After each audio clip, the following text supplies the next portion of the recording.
તો જૂનાગઢના ભવનાથના મેળામાં વિદેશી મહિલાની છેડતીનો વિડીયો વાયરલ થયો છે। વિદેશી મહિલાએ છેડતી કરનારને ચખાડ્યો છે મેથી પાક। છેડતી કરનાર યુવકને મહિલાએ માર્યા મુક્કા। યુવકને મુક્કા મારતા યુવક ભાગતો જોવા મળ્યો। સાધુઓને રવાડી નીકળી ત્યારે ઘટના બન્યાનું અનુમાન છે। રવાડીના પરંપરા જોવા અને જાણવા અનેક વિદેશીઓ પણ આવતા હોય છે। સમગ્ર ઘટનાનો વિડીયો થયો છે સોશિયલ મીડિયામાં વાયરલ। તો ભવનાથના મેળામાં વિદેશી મહિલાની છેડતી થઈ છે, જેનો વિડીયો પણ વાયરલ થઈ રહ્યો છે। વિદેશી મહિલાની છેડતી થતા મહિલાએ મેથી પાક ચખાડ્યો તો યુવકને મુક્કા મારતા યુવક ત્યાંથી ભાગતો જોવા મળ્યો હતો। છેડતીનો વિડીયો હાલ સોશિયલ મીડિયામાં વાયરલ થઈ રહ્યો છે। તો ઉલ્લેખનીય છે કે ભવનાથના મેળામાં મોટી સંખ્યામાં વિદેશીઓ પણ આવતા હોય છે, ત્યારે એક વિદેશી મહિલા સાથે છેડતીની ઘટના બની, જે બાદ મહિલાએ છેડતી કરનાર યુવકને મેથી પાક ચખાડ્યો, તેને મુક્કા માર્યા, જે બાદ આ યુવક ત્યાંથી ભાગતો જોવા મળ્યો હતો। હાલ આ સમગ્ર ઘટનાનો જે વિડીયો છે તે ખાસો વાયરલ થઈ રહ્યો છે। તો ભવનાથના મેળાના આ દ્રશ્યો આપ ટીવી સ્ક્રીન પર જોઈ રહ્યા છો। કઈ રીતે એક યુવક છે તે મહિલાની છેડતી કરે છે અને છેડતી કરનારને વિદેશી મહિલા ત્યાં જ મુક્કા મારીને ભગાડી મૂકે છે। અતુલ જોડાયા છે ફોન લાઈન પર વધુ માહિતી આપવા માટે। અતુલ, શું છે સમગ્ર ઘટના?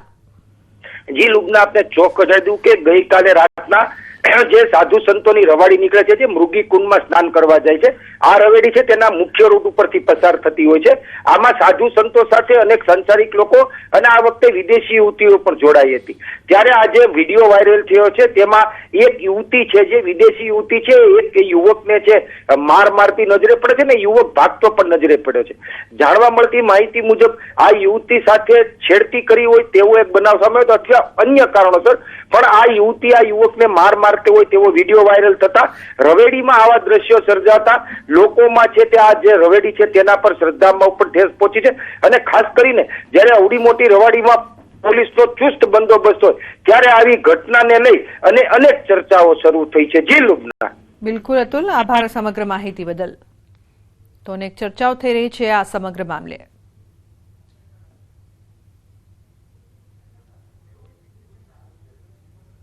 अन्य महत्वपूर्ण समाचार की बात करिए तो फिशिंग कॉन्ट्रेक्ट केस में दिलीप संघाणी ने मोटी राहत। सुप्रीम कोर्टे 400 करोड़ कथित कौभांड केस में आपी है राहत। केस मुक्त थवा माटे संघाणीए सुप्रीम में करी हती अरजी। सुप्रीम कोर्ट में केस मुक्त थवानी अरजी राखी है मान्य। मौलिक जोड़ाया है वधु विगत आपवा माटे। मौलिक, शुं वधु विगत आ समग्र मामले? 400 करोड़ कथित कौभांड मामले समाचार मળી રહ્યા છે અને સમાચાર એ છે કે ચેરમેન દિલીપ સંઘાણી જે છે તેને સુપ્રીમ કોર્ટ તરફથી રાહત મળી છે। અગાઉ આ જ મામલે જે હાઈકોર્ટમાં અરજી કરવામાં આવી હતી કે તેમને દોષમુક્ત કરવામાં આવે અને તેમને આ પ્રમાણેના કોઈ પણ આરોપો જે છે તેમાંથી મુક્ત કરવામાં આવે, પરંતુ હાઈકોર્ટે આ અરજી જે છે તે ફગાવી દીધી હતી અને સુપ્રીમ કોર્ટે આ કેસ જે છે તે માન્ય રાખી અને તેમની અરજી જે છે તે માન્ય રાખી તેમને દોષમુક્ત અથવા તો કેસમુક્ત કરવા માટેની જે અરજી છે તે માન્ય રાખી છે। ઉલ્લેખનીય છે કે 58 જેટલા જળાશયો જે છે ફિશિંગ માટે જે કોન્ટ્રાક્ટર આપવામાં આવ્યા હતા તે કોન્ટ્રાક્ટ ઉપર આપવામાં આવ્યાની પ્રક્રિયા જે છે તે ટેન્ડર પ્રક્રિયા વિના સહકારી જૂથોને આપવામાં આવ્યા હોવાનો તેમની ઉપર આરોપ લાગ્યો હતો। બિલકુલ મૌલિક, આભાર સમગ્ર માહિતી બદલ। તો સુપ્રીમ કોર્ટ તરફથી સંઘાણીને મોટી રાહત।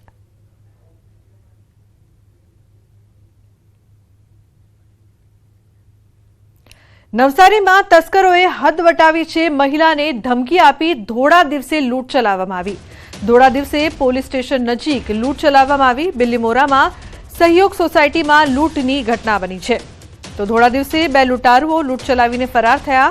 એક ઘરમાં બે લૂંટારુઓએ ઘૂસીને મહિલાના ગળાના ભાગે હથિયાર મૂકીને સોનાના દાગીના સહિતની લૂંટ ચલાવી હતી। તો લૂંટ ચલાવીને ભાગતા લૂંટારુ સીસીટીવી કેમેરામાં કેદ થયા છે। ધોળા દિવસે લૂંટની ઘટના બનતા સમગ્ર પંથકમાં ચકચાર મચી છે। તો પોલીસ સ્ટેશનથી 500 મીટર અંતરે ધોળા દિવસે લૂંટનો બનાવ બનતા પોલીસની કામગીરી સામે સવાલો ઉભા થયા છે। હું આગળની રૂમમાં સોફા પર બેઠી હતી અને બે જણા કાળા વસ્ત્ર પહેરીને આવ્યા। ઓટલા પર જેવા મેં કોણ કરીને બૂમ પાડી, એ લોકો સીધા અંદર આવી ગયા ને મારા છાતી ઉપર બે ધારદાર ચાકુ મૂકી દીધા। મેં બૂમા બૂમ કરી, હે કરીને બૂમા બૂમ કરી એટલે મારા કામવાળી બેન અંદરથી બહાર આવ્યા। એટલે પેલો બીજો માણસ હતો તે કામવાળીની પાછળ દોડ્યો, અંદર ઘરમાં. એટલે પેલા એક જે ઊભો હતો તેને મારું મંગળસૂત્ર ખેંચીને લઈને નીકળી ગયો, તેવું તરત જ પેલો બીજો અંદરથી બહાર આવ્યો ને મારા પર પાછી ચાકુ મૂક્યો, પણ જોયું કે ગળામાં હવે કશું નથી એટલે એ પણ વહેલો નાસી ગયો. તો સમાચારમાં આગળ વાત કરીશું આફતની આગ.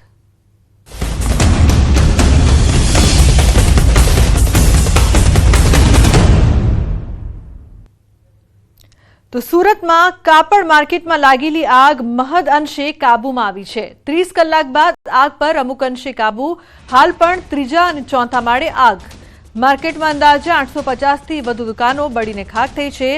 લાખો લીટર પાણીનો મારો ચલાવાયો છે, ત્યારે હાલ તો 57 જેટલી માર્કેટ બંધ રાખવા ફોસ્ટા દ્વારા જાહેરાત કરવામાં આવી છે, જેથી ફાયરની કામગીરીને કોઈ વિક્ષેપ ન પડે તે માટે નિર્ણય લેવામાં આવ્યો છે. કલેક્ટર અને સુરત પોલીસ કમિશનર ઘટના સ્થળે દોડી આવ્યા. હવે સૌથી મોટી વાત તો એ છે કે ત્રીજા અને ચોથા માળે કન્જેસ્ટેડ એરિયા હોવા છતાં એનઓસી કઈ રીતે આપવામાં આવી તેને લઈને સવાલો ઉઠી રહ્યા છે. તો કાપડ માર્કેટમાં લાગેલી આગ મહદ અંશે કાબૂમાં આવી છે. 30 કલાક બાદ આગ પર અમુક અંશે કાબુ મેળવાયો છે. હાલ પણ ત્રીજા અને ચોથા માળે આગ યથાવત છે. ફાયર વિભાગ દ્વારા તેને કાબૂમાં લેવા માટે પ્રયાસ કરવામાં આવી રહ્યા છે. ઉલ્લેખનીય છે કે 30 કલાક થઈ ચૂક્યા છે, પરંતુ હજુ પણ સંપૂર્ણપણે આગ પર કાબુ નથી મેળવાયો. લાખો લીટર પાણીનો મારો ચલાવાયો છે. આગના કારણે વેપારીઓને કરોડો રૂપિયાનું નુકસાન થયાનું પણ અનુમાન છે. અનેક સવાલો ન્યૂઝ 18 ગુજરાતી પણ ઉઠાવી રહ્યું છે.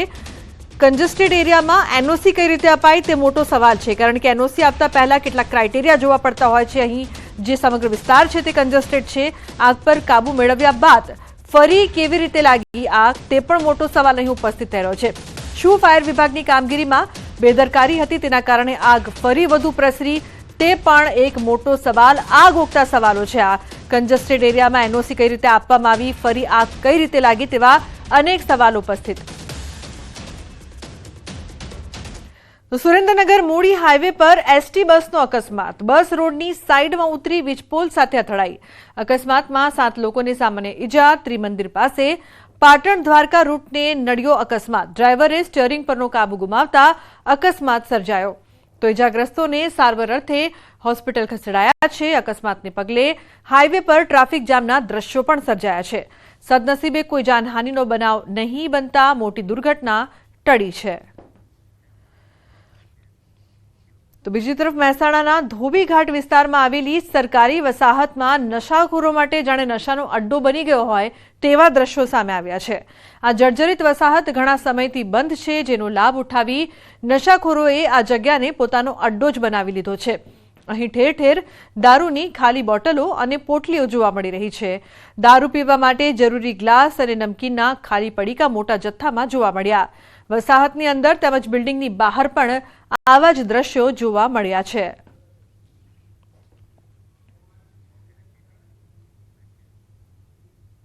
અન્ય સમાચારની વાત કરીએ તો રાજકોટમાં 2 જૂથ વચ્ચે મારામારીનો બનાવ સામે આવ્યો છે.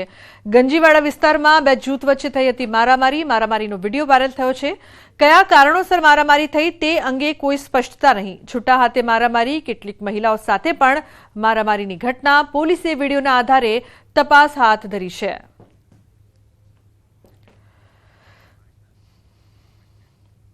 અન્ય સમાચારની વાત કરીએ તો દ્વારકાના ખંભાળિયામાં રખડતી રંજાડતી લોકો પરેશાન. ખંભાળિયામાં સતત બીજા દિવસે પણ આંખલાનો આતંક સામે આવ્યો છે. ખંભાળિયાના સોની બજારમાં આંખલા યુદ્ધના દ્રશ્યો સામે આવ્યા, ત્યારે ફરી ટાઉનહોલ નજીક ફરી આંખલા યુદ્ધના દ્રશ્યો જોવા મળ્યા. આંખલા યુદ્ધમાં રાહદારીઓમાં નાસભાગ મચી ગઈ હતી. વારંવાર આંખલા યુદ્ધની ઘટનાઓ સામે આવ્યા છતાં તંત્ર ઘોર નિંદ્રામાં છે. આંખલાઓના કારણે શહેરમાં અકસ્માતો થઈ રહ્યા છે, જેથી આંખલાઓથી મુક્તિ મળે તેવી સ્થાનિકો માંગ પણ કરી રહ્યા છે. તો આંખલાનો આતંક. દ્વારકાના ખંભાળિયામાં આંખલાનો આતંક જોવા મળ્યો. સોની બજારમાં આંખલાઓ બાખડ્યા. આંખલા યુદ્ધથી લોકોમાં અફરાતફરી. ખંભાળિયા શહેરમાં આંખલાઓના કારણે લોકોને હાલાકી. પાલિકા તંત્ર હજુ ગાઢ નિંદ્રામાં.